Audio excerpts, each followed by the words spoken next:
Ola, boas noites. Ademais de ser o presidente do Partido dos Socialistas de Galicia PSOE, ex-ministro de Transportes e catedrático de Teoría Económica da Universidade de Vigo, Abel Caballero é deputado no Congreso e o único membro galego da Executiva Federal do partido. Unha condición esta que, sen dúbida, nos vai permitir introducirnos nas grandes cuestións políticas de ámbito estatal.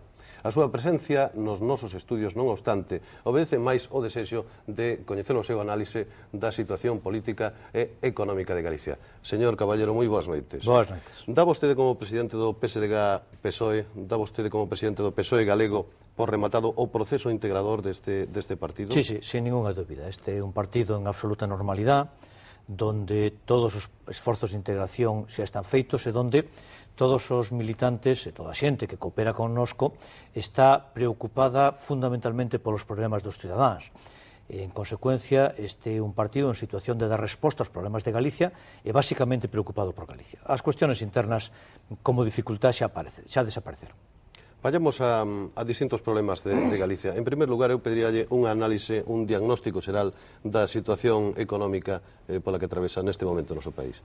Mire, o martes hai un debate en Galicia moi importante. O martes é o debate do Estado de Autonomía, o Estado da Comunidade Autónoma, no cual é convinte pulsar cales son as dificultades, os problemas reales. A mí me parece que o problema real de Galicia en este momento se chama desempleo. Se chama recuperación lentísima do desempleo, porque, de feito, Galicia é, conxuntamente con Extremadura e con Castilla-La Mancha, a terceira comunidade que está en maior dificultad ou con menor crecimento de empleo. Lle poño un exemplo moi rápido. No último ano, en España se crearon 1.000 postos de traballo diarios, isto é, 300 e pico de mil, 350.000 postos de traballo. En Galicia solamente se crearon 1.500. O que é o mismo un día de creación de empleo dos 365 días de Galicia, do ano, vamos. Este é o problema real. O problema real é como vamos a facer en Galicia para que se cree en Galicia o mismo empleo que se crea en Cataluña, en Andalucía ou en Madrid. E iso basado en que? En ver cal é a situación de industria, en facer unha política industrial, en analizar con que sectores industriales queremos adentrarnos en Europa, en ver por que o sector servicios que en España está crecendo no conxunto de España está crecendo bastante ben, que é o que sucede en Galicia que non está crecendo. Bueno, pois a mí me parece que esta é a cuestión na que basicamente hai que centrar a atención por parte dos políticos que traballamos en Galicia para dar solucións, porque certamente é o que lles preocupa a cidadáns, que lle resolvamos o problema de economía e que atopen empleo para os seus fillos. Eu creo que esta é a cuestión máis importante. Señor Caballero, falar de desenvolvemento, do desenvolvemento deste país, do desenvolvemento económico de Galicia, pasa tamén, en boa medida, por falar das infraestructuras de comunicación. Como dirigente político e tamén pola súa condición de exministro de Transportes, cree vostede que será posible un impulso definitivo ás autovías de enlace con Meseta? Non é que seña posible, é que as autovías están en proceso de construción. Este ano, dentro de uns meses, habrá aperturas de algúns dos tramos. Ademais, hai un compromiso por parte do Ministerio de Obras Públicas e por parte do Goberno en suma de fechas de terminación que o Goberno pretende manter e mantén. E o propio Ministro vendrá a Galicia en pouco tempo para facer e asumir públicamente o compromiso de terminar nas datas nas que se plantexou. Eu quero facer unha reflexión adicional, porque as autovías, as dúas autovías de Galicia con Madrid, son a obra histórica máis importante deste país. É a cuestión máis importante que se fixo nunca en Galicia. E se está facendo en este momento, se está facendo con un goberno concreto, con o goberno de Felipe González, e dende logo non solamente con a voluntad, sino con a materialización de os recursos económicos para terminalo. O que é o mismo, non será nunca un problema económico mentras haxa un goberno socialista o que signifique o máis mínimo retraso das autovías en Galicia. Outro problema de actualidade, 5 meses de amarre da flota que faena en augas marroquinas. Que perspectivas de solución, que perspectivas de saída ve vostede nas negociacións que se desenvolven no momento presente con Marrocos? Bueno, nós aquí plantexamos tres cuestións. A primeira, lle plantexamos ao ministro de Pesca, era incrementar as axudas dos traballadores que estaban en paro forzoso como consecuencia do amarre. Recibían 74.000 pesetas, se incrementou a 100.000, que eu ainda sigo pensando que é unha cifra insuficiente, pero tamén é a cantidad que unha economía como a nosa é capaz de pagar.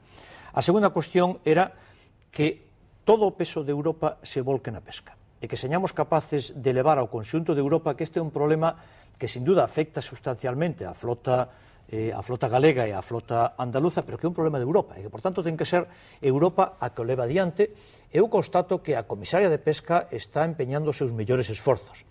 E a terceira cuestión é que o presidente europeo, que é o presidente español en este momento, Felipe González, lle dé un impulso adicional que me consta que en este momento está facendo dentro do ámbito da Comisión Europea.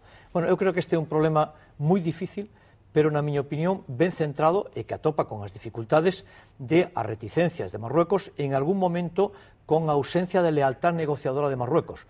Pero a posición tamén está clara por parte de todos e por parte de Europa. Non habrá tratado de adhesión a Marruecos con Marruecos sin que previamente exista unha solución razonable e satisfactoria para o problema da pesca. Eu creo que o máximo nivel político que se lle podía dar a esta negociación, e isto se conqueriu.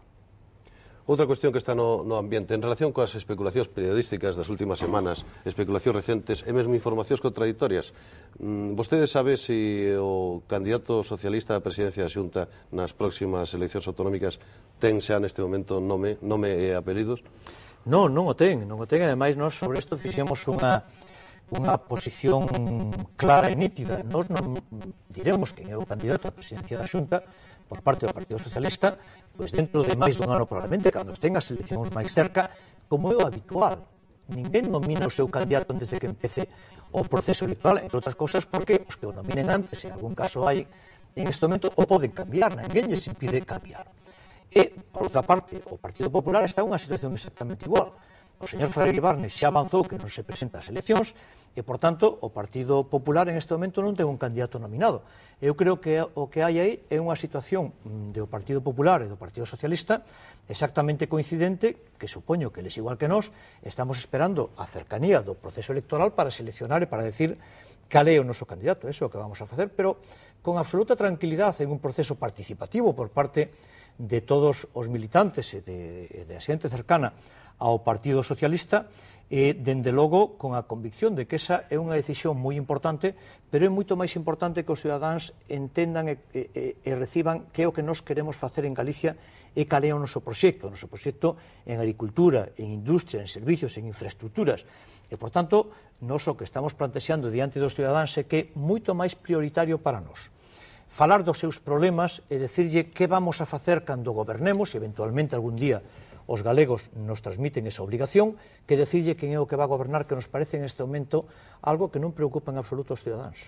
Creo que a seguinte e última pregunta se pode contestar brevemente, e quizáis con un monosílabo. Será Felipe González novamente o candidato socialista á presidencia do goberno? Bueno, primeiro hai que esperar a que el diga si ten disposición. Eu creo que o mellor candidato que en este momento nos podemos presentar, pero ele é o que ten que decir, e o dirá en breve espacio de tempo, se el quer asumir esa responsabilidade de novo. Se eu quixera, pois eu creo que é o mellor candidato que ninguén pode presentar en este momento as eleccións. Pois moitas gracias por acompañarnos. Moi boas noites, señor Caballero. Gracias a vostede. Moitas gracias tamén a todos vostedes por seguirnos habitualmente. Moi boas noites.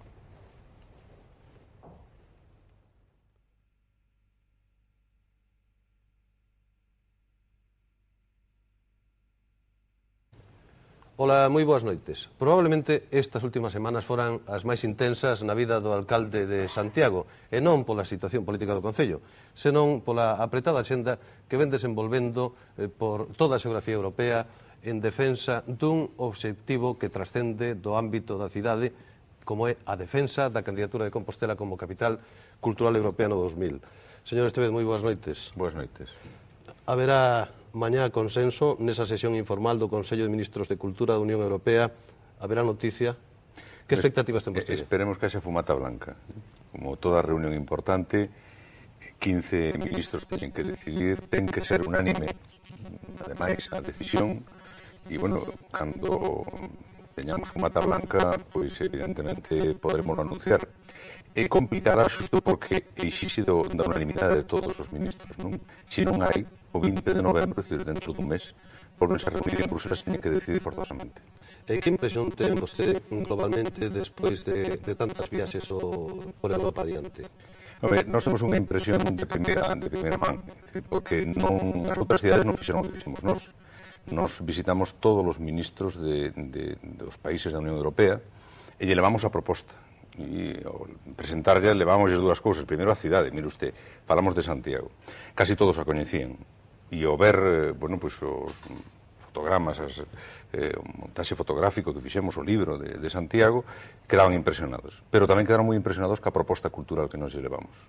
Por lo tanto, bueno, pois, esa información de primeira mão obtida cos ministros permitiunos ir un a un conseguindo o seu apoio, e eu creo que hoxe temos o apoio de todos, é dicir, Santiago está incluída en todas as axendas de todos os ministros. Quizáis Holanda é o único que mostrou unha reticencia, non sobre Santiago, senón sobre abrir a máis dunha cidade, pero nada máis que Holanda. E cale, señor alcalde, a razón de máis peso a que atenden maioritariamente o seu pedimento? A razón de máis peso na venta, se me permite a expresión, de Santiago de Compostela. Quizáis sexa o carácter de Santiago como cidade aglutinadora de Europa en canto que fin do camiño. Claro, que eso, non? É dicir, emocionante comprobar que cando vas a Helsinki ou vas a Suecia ou a Copenhague ou a, pois, eu que sei, a Bruselas ou a Roma ou a París ou a Londres ou a Dublín, claro, que en esas cidades, en todas delas houbo un movimento de peregrinación importante, uns máis que outros, non?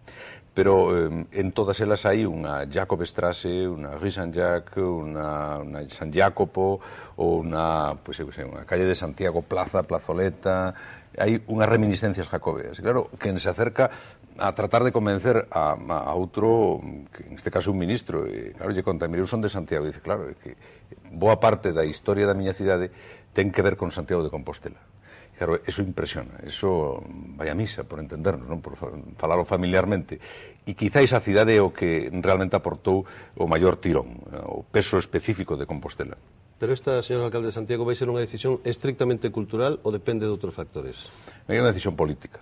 É unha decisión política na que a decisión, primeiro teño que aclararla, de que se seamos varias cidades é unha decisión importante, porque é a primeira vez que en vez de ser unha, van ser varias. Tamén é verdad porque o ano 2000 é especial, un ano principio de milenio, final de milenio, principio de século, final de século, e a proposta é española, a proposta feita polo Concello de Santiago, pola Autonomía e pola Administración Central, de facer unha proposta conxunta de cidades, no ano 1995. Agora, hasta no 2000, traballar ese conxunto de cidades para mostrar o decálogo da cultura no seu termo máis amplo a partir do ano 2000.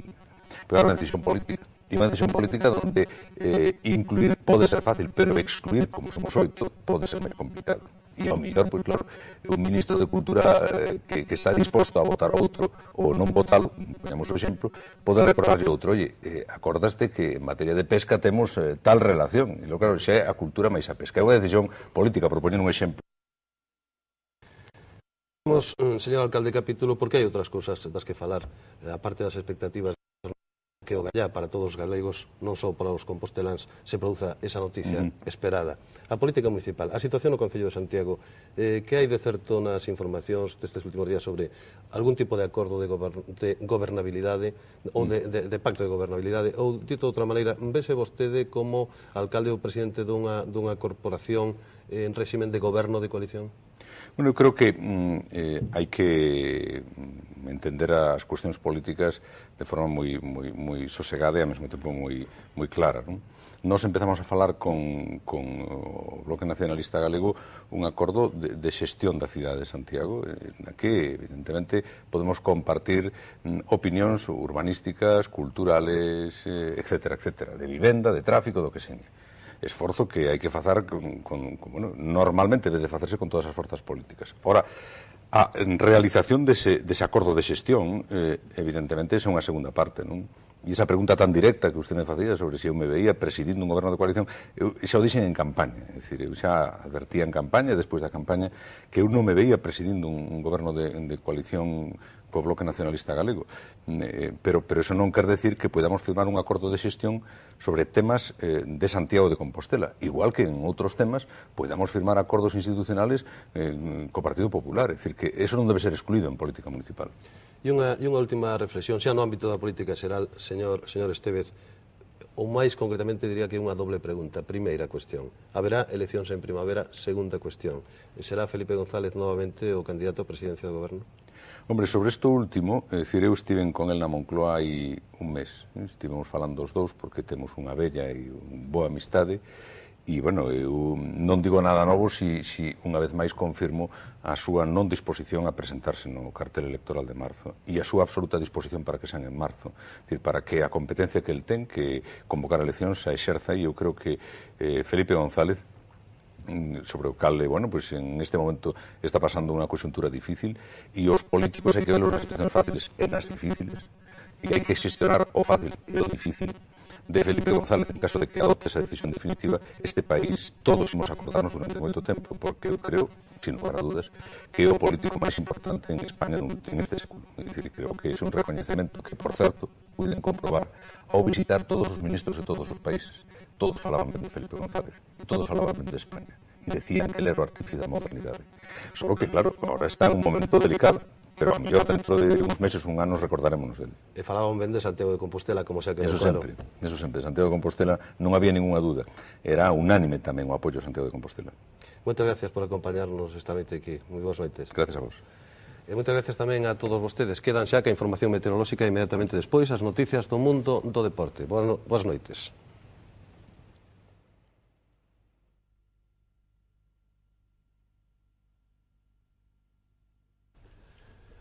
Ola, moi boas noites. Anxo Guerreiro, o noso convidado desta noite, abandonou recentemente a Secretaría Xeral do PCG, do Partido Comunista de Galicia, para adicar os seus esforzos na vida política ás tarefas propias da súa condición de coordenador de Esquerda Unida, Esquerda Galega. A valoración ou a avaliación do que foi o 8º Congreso do PCG será o centro da nosa conversa, a que non pode ser allea a actividade política tanto no ámbito de Galicia como no de España. Señor Guerreiro, moi boas noites. Boas noites. Como debe, antes que nada, como debe interpretarse o seu abandono da Secretaría Xeral do Partido Comunista de Galicia e a súa continuidade nun cargo que se ocupaba de coordenador xeral de Esquerda Unida?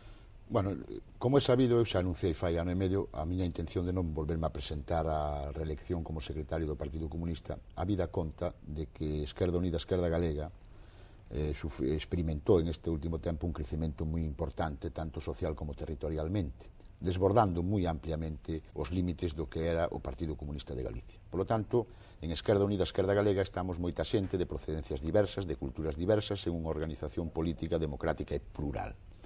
Por lo tanto, non podía seguir sendo o coordinador de Esquerda Unida, Esquerda Galega, por mor da representatividade de todos, o secretario dun dos partidos que a compoñen. Non era posible eso. Se podía producir un forte problema de representatividade. Por outra banda, Esquerda Unida, Esquerda Galega é a organización política que fai os programas, que se presenta ás eleccións, que media e se relaciona coa sociedade, que está nas institucións, que ten as relacións coa sociedade e as relacións internacionais. É dicir, que en ese sentido eu tiña que facer e dirixir todas esas tarefas e naturalmente o Partido Comunista de Galicia ora queda en outro tipo de funcións autolimitadas voluntariamente e era unha necesidade, polo tanto, separar os dous cargos. Lóxicamente, eu fai ano e medio xa optei por seguir sendo o coordinador de todos de Esquerda Unida, Esquerda Galega. Hai quen ti, algúns colegas da información, algúns xornalistas interpretaron estes días que se trataba de algo así como unha estrategia para traspasar o protagonismo do Partido Comunista de Galicia a Esquerda Unida, ou de outra maneira restar protagonismo ao Partido Comunista para así facilitar a integración das outras forzas que están en Esquerda Unida. Isto que acabo de dicir non é restar protagonismo artificialmente. O protagonismo todo tendo fai bastante tempo Esquerda Unida, Esquerda Galega, por propia vontade do Partido Comunista, que reconocen Esquerda Unida a militancia a título individual dos seus militantes, pero o protagonismo político, electoral, social, institucional que corresponde a Esquerda Unida, Esquerda Galega. Do que se trataba non era de restar protagonismo para darlle toda a Esquerda Unida, Esquerda Galega que xa o tiña, é para restablecer ante a opinión pública que Esquerda Unida, Esquerda Galega é algo máis amplio e máis plural que o Partido Comunista. E quen é, para vostede, moitos sabemos quen é o seu sucesor na Secretaría Xeral do Partido Comunista de Galicia, Manuel Peñarrei? Home, os que conocedes desde fai moito tempo, todo o mundo sabe que, primeiro, Manuel Peñarrei é unha excelente persona, en primeiro lugar, e, en segundo lugar, é un político de moito arraigambre na provincia de Ourense, en toda Galicia, en general, un loitador xa, compañeros de sempre na loita pola democracia contra o franquismo, e un home que ten un compromiso claro, non só co Partido Comunista, sino unha idea moi clara do apoio e a potenciación de Esquerda Unida, Esquerda Galega como proxecto. Por lo tanto, é unha persona non só personalmente excelente, sino políticamente impecable. Podemos falar dunha nova etapa de Esquerda Unida a partir de agora, cando menos no ámbito de Galicia? Home, non por esta razón. Nós estamos moi interesados en un desenvolvemento moi importante de Esquerda Unida e Esquerda Galega, porque é evidente, como demostran os últimos acontecimentos no país, o debate da autonomía como paradigma do debate nacional galego, que é evidente que as ideas que nos representamos non están representadas no Parlamento. Cada vez hai máis ciudadanos e ciudadanas que non se ven representadas, salvo esquemáticamente no Parlamento, e que necesitan unha forza como a nosa para verse, non só realizar posibles ancellos desas capas populares ou desos sectores sociais, sino que de verse representado directamente a súa cultura e o seu proxecto político. E, por lo tanto, vamos a hacer un esforzo moi importante. Isto é unha peza máis en toda esa estrategia de potenciación, de ampliación e de expansión territorial e social de Esquerda Unida e Esquerda Galega, sí. Por certo, xa que vostede citou o debate sobre o Estado de Autonomía celebrado recentemente, que constituye un dos principais acontecementos ou feitos políticos da nosa comunidade autónoma, pediríalle un breve, necesariamente breve, análise do que foi ese debate. Sí, sobran moitas palabras para definir, falta poucas palabras para definir o que foi ese debate. Primeiro, eu creo que o goberno galego, presidido por Manuel Fraga, sigue demostrando que é incapaz de gobernar o país, que non carece de proxecto galego, económico, social, de desenvolvemento do autogoberno, que a súa xestión en términos de baremos europeos, tanto no nivel de emprego, de industrialización, desenvolvemento económico, emprego, actividade económica, desenvolvemento das institucións, saúde, etc. Os baremos que constituyen en Europa a valoración para valorar a un goberno é un fracaso histórico. Eso non hai duda. Digo rotundamente un fracaso histórico. Pero hai unha contradicción. E é que un goberno que fracasou en términos históricos de forma rotunda, sin embargo, sigue tendendo tendencia a mellorar electoralmente. E iso ten varios factores. Un deles, non o único, un deles é a oposición parlamentaria. Tanto o PSOE como o Bloque son incapaces, e demostraron ese debate, ser incapaces de ter un proxecto político creíble alternativo de Manuel Fraga. Por eso Fraga fracasa, pero sigue medrando electoralmente. Por eso nos vamos a insistir moito na necesidade de un forte crecimento de Esquerda Unida e Esquerda Galega para crear as condicións a medio plazo de unha alternativa plural, que necesariamente tendrá que ser plural ao goberno do Partido Popular en Galicia. No ámbito estatal, con que ánimo afronta Esquerda Unida este novo período electoral que se aveciña? No caso de que sexa vostede dos que creen que estamos nas inmediacións dun proceso electoral. Bueno, se hai eleccións ou non en marzo xa o veremos. Evidentemente non o sabe, creo que ni Felipe González. Felipe González dixo que comprometera a súa palabra, pero comprometeu unha tantas veces que obviamente non ten para nos crédito alguno. Digo, comprometeu unha tantas veces e contradíxose as mismas veces, non? Pero é evidente que estamos ao final dun ciclo político. Hai eleccións en marzo ou un pouco máis tarde, estamos ao final dun ciclo político que se caracteriza polo derrumbe das políticas e as consecuencias nefastas de un proxecto neoliberal que no terreno económico, social e da moral pública fixo efectos demoledores na vida do conxunto do Estado español, en Galicia de forma moi espectacular na nosa economía. Pero é evidente que temos a tarefa, os homes e mulleres de esquerda, de presentar frente a ese derrumbe do proxecto neoliberal do Partido Socialista unha alternativa plural desde a esquerda, para evitar, desde o noso punto de vista, que se produzca o relevo de Felipe González mecánicamente por un partido como o Partido Popular, que ten o mesmo proxecto, incluso máis cargado de bombo. Por lo tanto, nós vamos a facer un gran esforzo en esa dirección. E, ao mesmo tempo, como Esquerda Unida e Esquerda Galega, vamos a ter a oportunidade de entrar no Parlamento Español con diputados propios de Esquerda Unida e Esquerda Galega, é dicir, diputados galegos da esquerda, e non só vamos a levar os problemas de Galicia ao Parlamento, cousa que faremos de forma, creo eu, brillante e de forma continuada, sino que además vamos a ter a ventaxa comparativa respecto a outras forzas políticas, que vamos a ter o apoio da terceira forza política da Cámara de Diputados, que según se prevé vai a ter tamén un grupo parlamentario moi crecido, moi numeroso nestas próximas eleccións. Pois moitas gracias por acompañarnos, señor Guerreiro. Moi boas noites. Boas noites a vostedes. E a todos vostedes, gracias por seguirnos unha noite máis.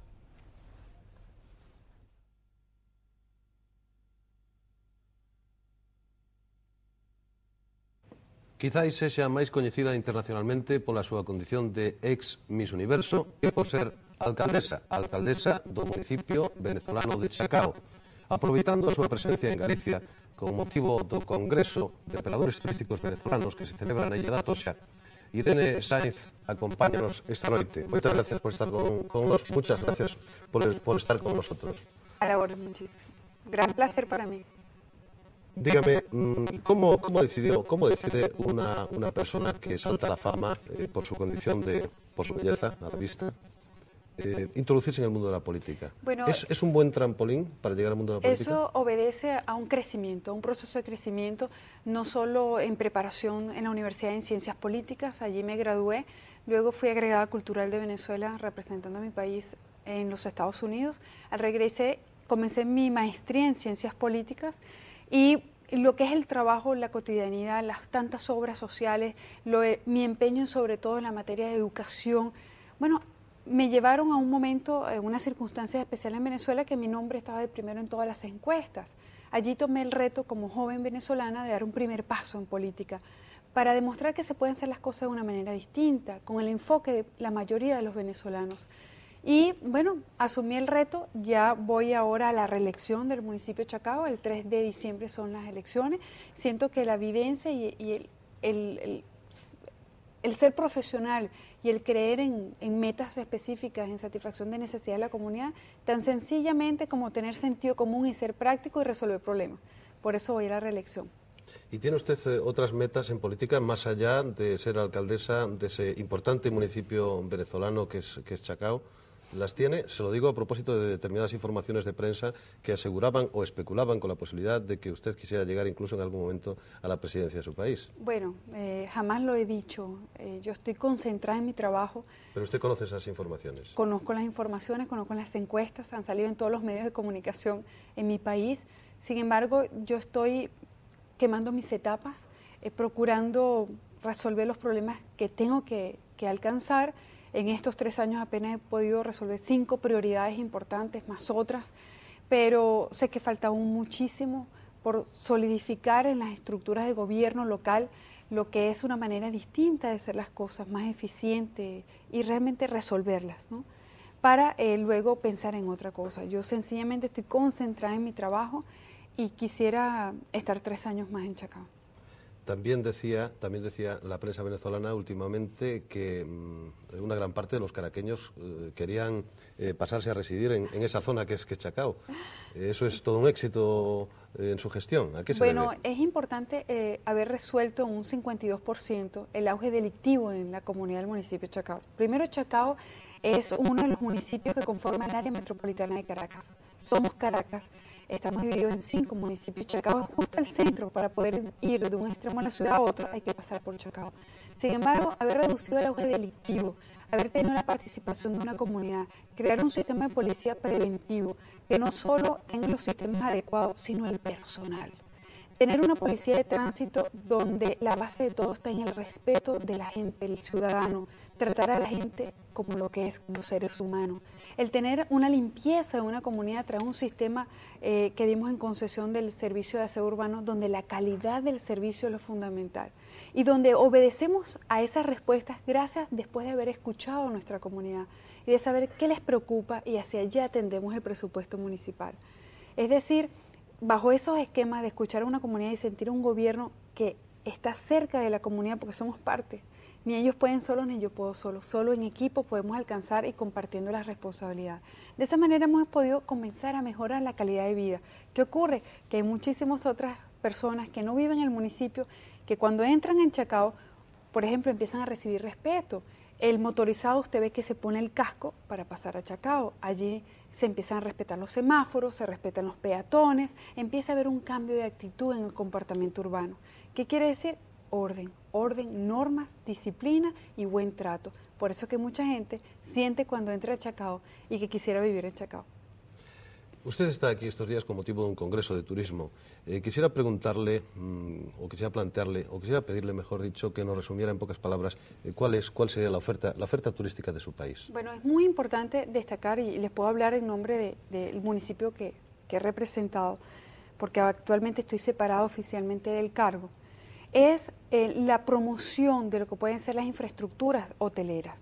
No solo la seguridad es importante, cuando todos los gallegos, no solo los que residen en Venezuela, que puedan visitarnos, a todos los españoles, sientan que en el municipio de Chacao están seguros, pueden transitar de día, de noche, y tiene cuerpo de seguridad, tienen un accidente, allí se les puede atender, se sienten mal, hay médicos que pueden acudir al domicilio, al lugar donde están. Y también se están creando infraestructura. Actualmente hay más de 5 hoteles 5 estrellas que se están construyendo en una de las avenidas principales del municipio, que es la Francisco de Miranda. Más de 5 hoteles, uno de ellos ya está casi listo, que es el Hyatt. Al frente de la Plaza Altamira viene otro de Fiesta Inn de México.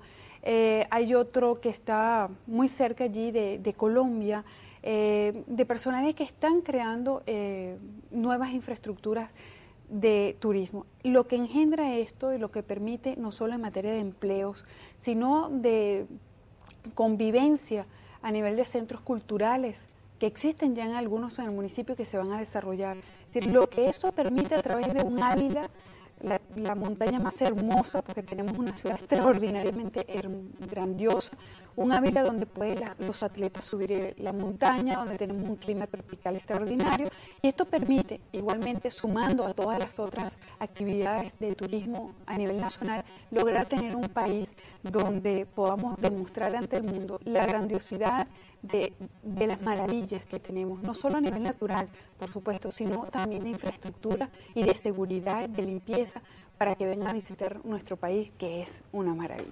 Bueno, y a la inversa, ya que estamos en Galicia, señora alcaldesa, ¿usted recomendaría a los caraqueños y a los venezolanos en general que visitaran esta nuestra tierra que usted ha tenido ocasión y oportunidad de conocer en detalle a lo largo de estos días? Yo quiero darle las gracias a todos los gallegos por el recibimiento y por la acogida tan hermosa que nos han dado, no solo por las bellezas de sus islas, como es La Toja, sino también de todo lo que es Galicia. Por supuesto, quiero invitarlos a Venezuela, sentir que en Venezuela hay muchísimos gallegos, especialmente en Chacao, personas nobles que han hecho de Venezuela su país, que tienen hijos venezolanos, que adoran a nuestra tierra y que trabajan con tanto ahínco por nuestra tierra. Estamos muy unidos. Yo sinceramente deseo agradecerles en nombre de todos esos gallegos que viven no solo en Chacao, sino en el área metropolitana, que gracias por atenderme como lo han hecho, gracias a los medios de prensa, porque lo he leído en los periódicos, a través de los medios de televisión. No solo este recuerdo, esta unión de patria, estas uniones de cultura, porque en esencia todos tenemos una mezcla, y esa mezcla es fruto de este contacto cultural. Desde Venezuela y desde el municipio de Chacao, gracias por ser como son. Un agradecimiento compartido. Muchas gracias por estar con nosotros. Muy amable. Muy buenas noches. Moitas gracias por seguirnos un día máis neste tempo de conversa. Quedan xa que a información meteorolóxica e inmediatamente despois as noticias do mundo do deporte. Boas noites. Ola, boas noites. Manuel Peñarrei é desde hai poucas semanas o novo secretario xeral do Partido Comunista de Galicia, posto o que accedeu no 8º Congreso desta organización en sustitución de Anxo Guerreiro, invitado, por certo, neste espacio días atrás. Manuel Peñarrei é persoa de ampla trayectoria política, desde os tempos nos que militar nunha organización política era máis que un risco, ata os nosos días en que asume a dirección do PCG como partido integrado en Esquerda Unida. Señor Peñarrei, moi boas noites. Moi boas noites. En que dirección, con que estrategia avanza ou vai avanzar a partir de agora o PCG nesta nova etapa, se é que se pode falar dunha nova etapa? Bueno, eu creo que é correcto falar dunha nova etapa porque hubo varios problemas no último congreso do PCE, no 13 congreso, porque coincidiu con a derrota do mundo oeste e iso creou toda unha serie de planteamentos completamente diferentes. Por unha parte había xente que creía que o mellor era deixar a carga ao lastre do Partido Comunista, que en aquel momento xa había lanzado o proxecto de Esquerda Unida e que xa era unha realidad, e por outra parte había xente que quizá por razóns sentimentales e históricas se agarraban a un legado histórico que estaba aí. Eu creo que neste momento esa realidad xa pasou, o Partido Comunista está decidido a súa continuidade histórica e vai a seguir sendo un Partido Comunista con unha práctica diferente, porque o proxecto que lanzou no seu día e que hoxe é unha realidad, Esquerda Unida, Esquerda Galega en Galicia, Esquerda Unida a nivel do Estado, pois ocupa o espacio importante como é a presentación de candidaturas, de programas ou a presencia nas institucións. É dicir, que o partido hoxe ten unha tarea un pouco en segundo lugar, pero creo que tamén máis interesante, por lo menos desde a miña punto de vista. Quizáis máis orientada á reflexión. Eu creo que, vamos, a maioría do traballo que vai a facer os militantes do PC vai a seguir sendo dentro da Esquerda Unida, pero vai haber un traballo de reflexión para conseguir a hegemonía na sociedade. Neste momento, eu creo que unha das realidades máis importantes, sobre todo co que me refería antes de a derrota do bloque do Este, pois hai unha hegemonía do pensamento da dereita, do pensamento do capitalismo, e eu creo que hai que volver a facer unha reflexión desde as nosas ideas para buscar unha solución aos problemas que hai, que siguen sendo, creo que os mismos, ou todavía maiores. Se pode dicir que plantexan vostedes, polo tanto, como viable nestes momentos a construción dunha alternativa de esquerda para o goberno de Galicia? Bueno, esa é a intención e como se define Izquierda Unida, Izquierda Galega, que o definimos como un movimento político-social, pero que queremos que configure a única alternativa de esquerda e de progreso real que en estes momentos hai en España e en Galicia, por suposto. Por si soa ou con outros socios? Quenes? Hombre, indudablemente nosotros temos vocación de aglutinar a inmensa maioría da población, porque senón non se pode aspirar a gobernar e se vai a concretar en cada momento. En este momento, se coas forzas que hai, pois prácticamente é inviable en ningún pacto desde Esquerda Unida con tanto co PSOE a nivel do Estado, para non falar claro do PP, pero en Galicia tampouco é difícil. É dicir que casi unha construción dunha esquerda desde as nosas propias líneas teóricas e políticas. Señor Peñarrei, ten razón de ser hoxe un partido comunista? Digo yo a propósito dun comentario seu anterior no que falaba do proceso vivido polos países do leste. Sigue tendo sentido un proxecto comunista, un proxecto basado na filosofía marxista ou marxista-leninista? Sigue tendo vixencia a dialéctica da confrontación de capitalismo entre o capitalismo e as clases traballadoras? Eu creo que sí, creo que o marxismo é unha doutrina nova.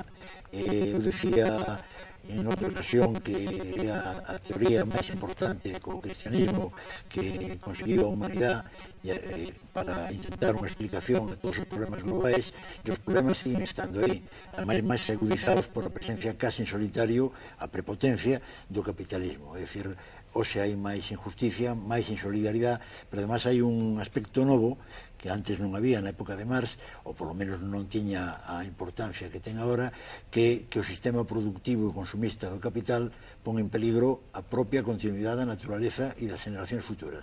Por lo tanto, Esquerda Unida aspira a ser un proxecto que garantice non só a corrección desa injusticia e desa insolidaridade cos povos que están marginados hoxe, sino con as generacións futuras, intentando salvar a humanidade da situación en que se atopa hoxe. E eu creo que para conseguir eso é importante facer análisis da realidade ahora, que é diferente da que había en tempos de Marx e Engels, e buscar soluciones axeitadas para os cuales eu creo que sigue sendo a doutrina máis indicada ao marxismo.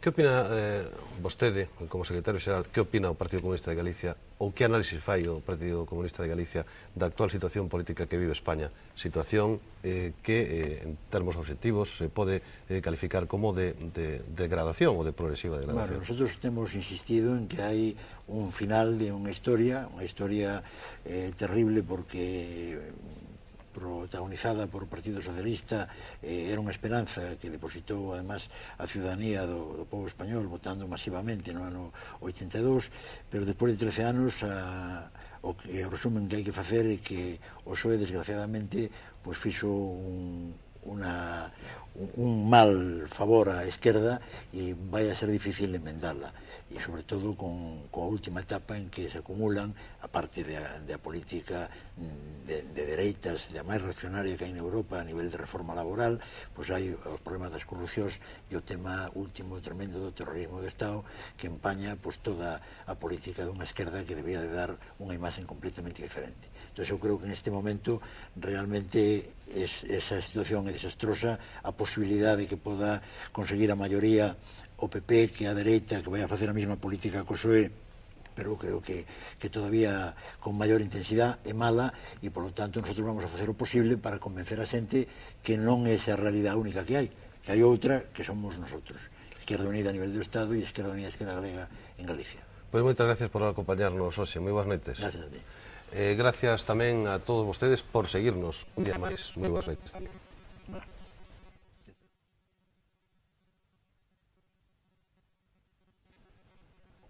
Ola, moi boas noites. Ademais de ser un dos mellores coñecedores da historia reciente de Portugal pola súa condición de expresidente do goberno, Francisco Pinto Balsemao é na actualidade un dos empresarios con máis peso no mundo da comunicación, como presidente dun canle de televisión privada. Boas noites, señor Pinto. Moitas gracias por estar con nós. Xornalista e político, dase vostede a doble condición. Supoño que eso lle dará pois unha gran perspectiva das cousas, non? A doble condición de xornalista e político. Y además soy profesor universitario de Ciencias de Comunicación y estoy en algunas organizaciones europeas que tienen que ver con la comunicación, como por ejemplo el Instituto Europeo para los Medios, que tiene su sede en Düsseldorf. Esta mañá, a propósito desto, oínlle decir que era algo así como as dúas caras da mesma moeda, ¿non? Sí, yo creo que... Y a mí me gusta más hablar de contrapoder cuando hablamos de los medios que hablar de cuarto poder. Y no es solo un problema terminológico. Creo que cuando se dice cuarto poder, parece que hay un cuarto poder más, hay un poder más que se añade a los otros tres y que ni siquiera fue elegido. Y da un poco el aspecto del periodista que almuerza con el ministro, cena con el grande capitalista y se encuadra en el establecimiento, en el establishment, como dicen los ingleses. Mientras si hablamos de poder y contrapoder, tenemos dos fases de una misma moneda. No quiere decir que el contrapoder tenga que estar siempre contra el poder. Quiere decir que el contrapoder está como guardián del templo de la democracia y de los valores de la libertad, denunciando a todos los abusos que se cometen. O seu medio, o Expreso, desvinculouse durante a súa etapa ou mellor dito, vostede desvinculouse do seu medio durante a súa etapa de primeiro ministro, creo recordar, anos 81 ou 83. Sí. Desvinculouse vostede totalmente dun medio de comunicación para acceder, cando accedeu á presidencia do Goberno de Portugal. A democracia require sempre esa diferencia entre medios e poder político, esa contraposición. Que es un problema de coherencia, o sea, yo siempre defendí, antes, durante y después de ser presidente del gobierno de Portugal, que había que salvaguardar la independencia de los medios cara al poder político y al poder económico. En ese momento, yo era presidente del gobierno, era principal accionista del periódico, de Expreso, y también, y por eso mismo tenía los dos poderes. Y por eso defendí que el periódico debería ser totalmente independiente. Muchas veces me atacó, por veces exagerado, porque en ese momento está siempre la tendencia freudiana de matar al padre, pero yo creo que finalmente tuvo dividendos y tengo dividendos por esa actitud que fue de coherencia. E como se aceptan, por verlo desde outro lado, como se aceptan as críticas dun medio de comunicación ou do conxunto dos medios de comunicación cando un está na vida política? Cuando se está de este lado de la moneda, no es fácil. No es fácil, aunque yo creo que por el hecho que me continúo a considerar periodista, mi base del periodismo, sea más fácil de entender y de perdonar cuando son injustas las críticas de que cuando no seas periodista. E esa relación de contrapoder se está dando neste momento en España. Como ve vostede como observador da vida política e periodística do noso país? Yo creo que los medios de comunicación tienen un papel importante en España en este momento. Lo que me gustaría estar seguro, y no estoy, es que publican todas las noticias. Por otras palabras, no hay que seleccionar. Noticias son noticias y pueden hacer daño o no hacer daño a determinadas personas. No se puede solo publicar las noticias que hacen daños a unos y no publicar las noticias que hacen daños a otros. Los proyectos de este tipo son empresariales, claro, hay que ganar dinero, hay que vender periódicos, hay que tener audiencia en televisión, espero que tengamos mucha en este momento, pero hay también que saber que son proyectos profesionales y que por eso no pueden estar ligados a proyectos personales, políticos, económicos. En todo caso, a través dos medios de comunicación españois, vostede terá unha composición de lugar do que está acontecendo na vida pública deste país, nun panorama certamente convulso. Non sei se iso lle merece algún tipo de comentario, algún tipo de análisis. No quería entrar demasiado en la política española, de todas maneras, creo que es un panorama bastante convulso, pero como vecino y amigo de España, estoy cierto que democráticamente serán encontradas las mejores soluciones, sea para las opciones políticas y de gobierno, sea para que el papel de los medios se aclare.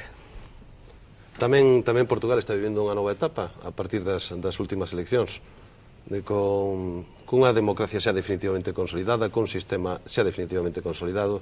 Como ve vostede o futuro inmediato do seu país? Bueno, tuvimos elecciones, ganó el Partido Socialista, mi partido, el Partido Socialdemócrata, estaba en el poder con mayoría absoluta desde hace 10 años y en el poder en total desde hace 15 años. Sí, esa é a razón da miña pregunta. Vamos. Es mucho tiempo, yo lo entendí muy bien.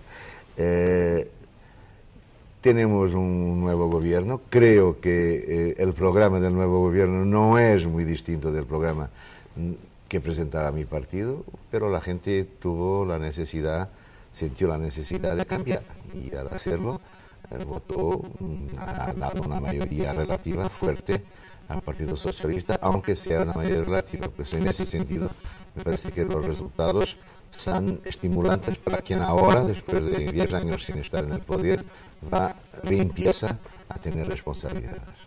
Dentro de poucos meses eleccións presidenciais en Portugal, coa saída de Mario Soares, que supuxo que vostede coñece ben Mario Soares en Portugal. Mario Soares, en mi opinión, fue un gran presidente. Tuvo 2 mandatos, como sabe, de 5 años cada. No puede presentarse de nuevo porque la Constitución no le permite.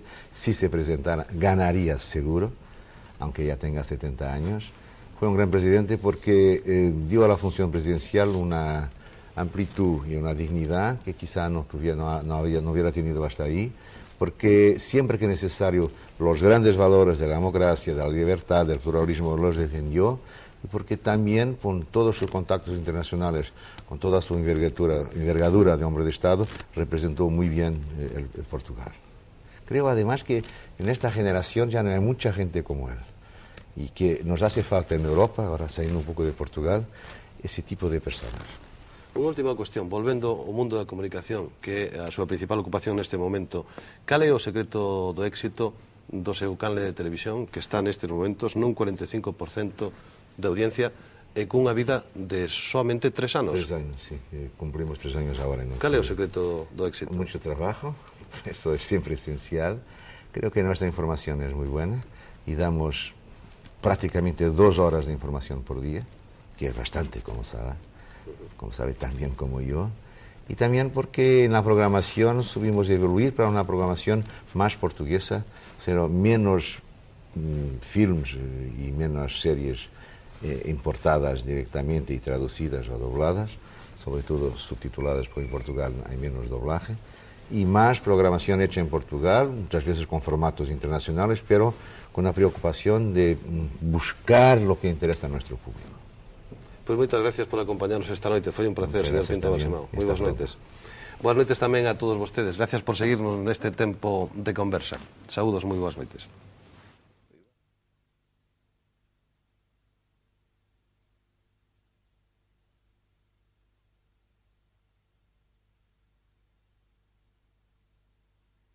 Ola, moi boas noites. Pódese decir que é, nestes momentos, o empresario galego con máis responsabilidades. Trátase de Antonio Fontenla, constructor, e desde hai poucos días presidente reelecto da Confederación Europea da Construcción. Con el propoñémonos analizar a situación deste sector que ten un gran peso no conxunto da economía e tamén os seus proxectos como dirixente do empresariado europeo. Señor Fontenla, moi boas noites. E antes que nada, enhoraboa por esa reelección recente, hai un poucos días en Valladolid. Sí, moitas gracias. Moi agradecido pola enhoraboa. Parece evidente, señor Fontenla, que a subsistencia, o día a día do sector da construcción depende dos investimentos da administración pública, que ten entendido un dos seus principais clientes. Como evoluciona o gasto en obra pública? Neste momento, as administracións públicas son, de forma cualitativa, el maior cliente de la construcción. Tenemos del orden de entre el 25 y el 30% todas las administraciones. En este momento la evolución es negativa porque se está intentando cumplir la convergencia, los criterios de convergencia económica, y en este momento los países están, en cierto modo, yo creo que con una visión equivocada, invirtiendo menos en construcción, para mantener sus déficits públicos en los criterios que marca la Unión Europea. Isto pasa no conxunto de Europa e ocurre tamén en España e en Galicia, máis exactamente. Sí, ocurre. Lo que pasa que concretamente en Galicia y en España pues tenemos unas media de infraestructuras mucho menor que en el resto de la media de la Comunidad Económica Europea. Entonces, unos cortes en inversiones en otros países pues repercuten mucho menos porque tienen ya su red de autovías construidas, sus hospitales, todos sus investimentos, y nosotros no. De ahí que sea mucho más penoso para España, que concretamente para Galicia, estos recortes presupuestarios. Tempo haberá, señor Fontela, para falar das infraestructuras e das autovías, pero dígame, que tal pagan as administracións públicas? Bueno, en este momento se ha notado una mejoría en el pago de las administraciones públicas. Hay una nueva ley que se publicó y entró en vigor se publicó en mayo y entró en vigor en junio, en el cual se señala que va a haber un devengo automático de intereses. Antes, para que cuando una administración no pagaba, el contratista tenía que pasar la violencia de dirigir un escrito y pasar una intimación de intereses. En este momento, esa nueva ley marca un 10,5 en estos momentos de interés de forma automática a partir de los 60 días. Yo creo que la Confederación, que en estos momentos yo presido, tuvo bastante influencia en este tema, puesto que nos dirigimos a la Unión Europea y la Unión Europea hizo una directiva en este sentido dirigida a todos los países de la Unión y fue recogida en la Ley de Contratos de las Administraciones Públicas. Están pagando mejor, salvo honrosas excepciones, o en este caso non honrosas, sino deshonrosas excepciones. Vostede é dos que urxen o remate das autovías, eso sabémolo desde hai varios meses. Non sei se ese tipo de pronunciamentos públicos os fai habitualmente na procura de investimento público ou na necesidade de infraestructuras para o desenvolvemento económico. Vostede é unha das persoas, hai que decirlo así, máis preocupadas polo tema das autovías. Por que razón son urxentes? Para que xeneren actividade para o sector ou porque son importantes para o conxunto da economía do país? No, eu a verdade é que teño unha deformación profesional como constructor no tema das autovías e que quero urxilas para que se poña o máis rapidamente en comunicación Galicia co resto de Europa. Nós somos 2.700.000 habitantes que temos que integrarnos dentro dun conxunto de 300 millóns. Entón, para que Galicia poda desenrolarse, para que poda vertebrarse, para que poda integrarse no Estado, creo que ten que ter as mesmas condicións de chegada, de conexións ca meseta que o resto, senón nos quedaremos fora do que estes grandes investimentos, estes asentamentos de industriais, porque estamos con unha barrera natural. Mais que neste caso, máis que como constructor, o fago como galego, que creo que é unha necesidade imperiosa nesta integración de Galicia no territorio nacional en Europa. Porque vostede ten a sensación, vostede que é viaxeiro habitual, ten a sensación de que estamos illados aquí neste recuncho de Europa, na periferia europea. Ten vostede esa sensación, entonces? Teño outra sensación, e tanto a teño que levo feito no que vai de ano máis de 100 voos de avión. Entón, se eu tuvera unhas boas comunicacións por carretera, posiblemente moitos destes viaxes os fixera por carretera.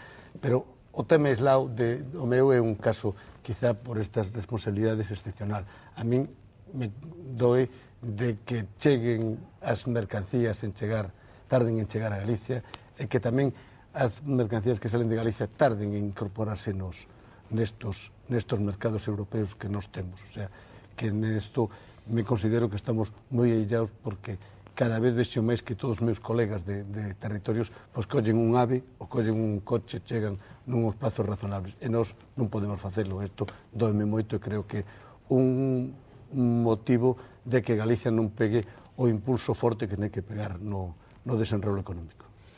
Unha última cuestión, unha última reflexión, señor Fontenla. Que peso real ten este sector, o sector da construción, no conxunto da economía de Galicia, concretamente? Ben, nós temos no conxunto da economía de Galicia do orden do 10% do Produto Interior Bruto. Prácticamente temos o 10% da población laboral galega, pero temos un efecto multiplicador. A construción ten unha condición que un sector locomotora, e cada emprego que se logra en construción xenera de 2,5 a 3 no resto da industria. Oxe, como todo mundo sabe, para unha construción se necesita madeira, se necesita ladrillo, se necesita cemento, se necesita vidrio, todos os materiais, en certo modo, hasta máquinas ou automóviles ou camións.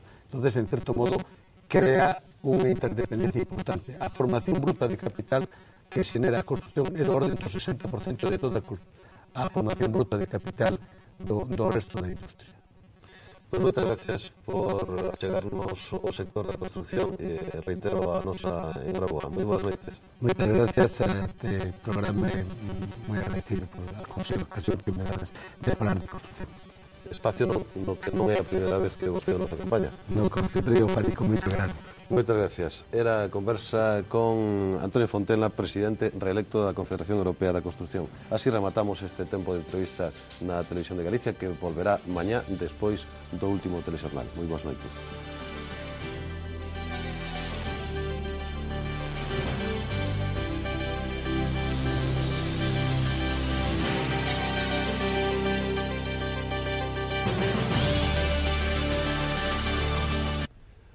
Ola, moi boas noites. Acaba de conseguir un inusual consenso arredor da Lei do Patrimonio Cultural de Galicia e ten a vista posta en outro ambicioso proxecto, o Xacobeo 99. Un proxecto que o vai levar a terras xaponesas dentro de poucos días. Deso falaremos co conselleiro de Cultura, don Víctor Manuel Vázquez Portomeñe. Moi boas noites. Boas noites. Señor Portomeñe, tan universal é o fenómeno xacobeo que precisa da promoción nunha cultura tan loxana e tan distante como a xaponesa. Hai que ter en conta que en Xapón hai libros escritos sobre o Camiño de Santiago, pinturas, é dicir, dedicación artística a súa reproducción e de pasaxes importantes do mesmo, e, polo tanto, eso quere dicir que suscita preocupación. Eu diría que é unha preocupación universal. Eu sempre sustiven que o Camiño de Santiago non é tan só patrimonio de Europa, senón que a través justamente da exportación da cultura europea, e realmente no mundo actual xa non hai fronteiras, a cultura é o certo que camiñaron os valores adquiridos, acrisolados dentro dese Camiño de Santiago. Que espera vostede do Xacobeo 99 despois do éxito? 10 millóns de visitantes. Ese reto? Sí, no 93 foron 7 millóns. Subamos agora 3 millóns e quedemos con que sea a cifra da nosa esperanza. Está en trámite, conselleiro, nestes momentos a Lei de Protección do Camiño. Que vai supoñer este proxecto legislativo para o mantemento, para a protección da ruta xacobea? Significa darlle estado legal xa definitivamente. Eso non quere dicir que hasta o presente estuvese desprotegido. O que pasa é que había unha serie de normas dispersas que de alguna forma intentaban cuidarse do mesmo e, en definitiva, incompletas en moitos dos aspectos. Agora será co rango de lei e lei específica, pois algo así como a solemnización da aceptación do Camiño de Santiago pola sociedade galega e, en definitiva, o afán de que nos mimeticen outras autonomías que tamén copien das nosas leis, por dicirlo de alguna forma, e que, polo tanto, exista unha protección integral de algo que é un ben cultural tan trascendente. A propósito de bens culturais, falemos, conselleiro, da Lei do Patrimonio Cultural de Galicia que facíamos referencia ao comezo desta conversa. Un instrumento para a conservación de bens que está considerado, por certo, está considerada como a máis avanzada de cantas se promulgaron ata agora en España. Que supón para vostede a unanimidade alcanzada arredor desta lei? Un obstáculo enormemente difícil de vencer. Por lo tanto, por esa razón é infinitamente máis valioso acordado a aprobación desa lei por unanimidade. E cando así falo é porque non me voto loas a mí mesmo, son os grupos parlamentarios, os tres que conforman a Cámara Galega, que se esforzaron enormemente, que entonaron o que puderamos chamar unha sinfonía de renuncias ás propias ideas para buscar aquelas que eran comunes e, en definitiva, atopar ao final a protección do patrimonio cultural de Galicia. Eu quero dicir que, claro, o protagonismo levou na Consellería, levou no Goberno galego, que houve multitud de diálogos, multitud de encontros, certamente de argumentacións, de búsqueda febril dos puntos comunes, pero ao final produciuse esa desexada unanimidade. Hoxe Galicia efectivamente conta con un instrumento que empeza a ser copiado por outras comunidades autónomas. Non hai moitos días, eu quero dicir públicamente, en Madrid realmente preguntábasenos cunha inquedanza terrible polas outras 16 comunidades autónomas cal fora a xestación desta lei, cales os seus principios esenciais, que esperábamos da mesma, como dotar e nutrir ese patrimonio cultural e de alguna forma conservalo, de tal xeito que yo leguemos ás xeneracións futuras, eso que as xeneracións pasadas fabricaron para nós, e no que nos estamos recreando. Eu aquí públicamente quixera recordar xeneralizadamente a todos os galegos que o patrimonio é unha das nosas millores creacións e é un elemento de identificación de Galicia, desde os vellos castros celtas hasta as murallas romanas como a de Lugo, ou hasta as murallas medievais, hasta os castelos, hasta os pazos, as iglesias románicas ou góticas ou barrocas. Todo eso ven a significar creatividade, pero tamén non ven a significar a plástica, a pintura e a escultura tamén nos ven a significar a creatividade literaria e, en definitiva, todo eso ven a supoñer un bagaxe cultural e unha enorme carga que de alguna forma define a nosa personalidade e a nosa historia. Por Por certo, conselleiro, mantense o compromiso do Goberno galego de establecer unha porcentaxe anual para a restauración de bens culturais e patrimoniais? Sí, manténse, efectivamente. A lei nun dos preceptos tallantemente dice que unha porcentaxe dos presupostos, que nós este ano rebasamos, certamente, que ven a supoñer uns 1.200 millóns de pesetas ao ano, tense que destinar á rehabilitación, á conservación do patrimonio. Insisto, nós rebasamos este ano con moitas creces, en definitiva, aprobada a lei parece que era unha obligación de correspondencia a esa sensibilidade demostrada polos grupos parlamentarios ou consignar as cantidades que di a propia lei. Vostede mantivo unha xuntanza moi recentemente que a ministra de Cultura. Froito da cal xurdiu un convenio de colaboración que vai supoñer unha importante aportación económica desde Madrid, desde o Goberno Central. Con que destino, con que finalidade, conselleiro? Hai infraestructuras culturales, hai unha serie de infraestructuras que corresponden en obligación ao propio Ministerio de Cultura, como é o crear bibliotecas, o crear museos, o crear arquivos. A rede estatal, me estou referindo, inda que dispós a xestión ou destinación de funcionarios, os gastos de funcionamento, etc., corresponde a todo ese conxunto á comunidade autónoma e, naturalmente, que nos tutela xa definitivamente de cara ao futuro. Pero Galicia era deficitaria en materia de bibliotecas, en materia de arquivos, en materia de museos, pois a eso destinamos justamente os esforzos derivados desse convenio, pero ao mesmo tempo adoptar as bibliotecas de continuo. A biblioteca, se son 4 paredes tan só, pouco significa. O importante é que teña dentro a existencia de libros, a necesaria existencia de libros como para ser ese alimento de investigación e de estudio que todos pretendemos. E tamén a eso vamos a dedicar os nosos esforzos. En total van a ser cerca de 5.000 millóns de pesetas a gastar nos anos sucesivos na creación desas infraestructuras culturales co esforzo común, insisto, tanto do Ministerio como da Consellería de Cultura. E as catedrais, conselleiro, eses monumentos tan emblemáticos tamén van ser obxecto de atención? Evidentemente, foron parte dese convenio e, naturalmente, o esforzo inicial que contén ese convenio é para redactar os planes directores, por dicilo de forma máis vulgar, o proxecto global da súa conservación e restauración. Hai que dicir que en Galicia as 5 catedrais teñen moi avanzado este estudio, a de Santiago prácticamente concluso, a de Mondoñedo prácticamente concluso e as outras 3 moi avanzado, insisto, e polo tanto este impulso que agora van a recibir pois significa que moito antes vamos a contar con este instrumento. Desde logo as catedrais teñen que concintar nunha forma moi específica o que é a nosa sensibilidade de atención. Dicir, en último caso, para que se coñeza públicamente, que a Catedral de Santiago é a máis visitada de todas as catedrales de España, en primeiro lugar, e en segundo lugar, que o ser o punto final do Camiño de Santiago, remate do mesmo, desa larga vía que conforma parte do noso ser cultural e de moitos outros aspectos do noso ser, é o certo que esa catedral merece toda a nosa atención, e desde logo como elas demais. Pois máis nada, moitas gracias por acompañarnos e moi boas noites. Gracias a vostedes. Moitas gracias tamén a todos vostedes por seguirnos un día máis e moi boas noites.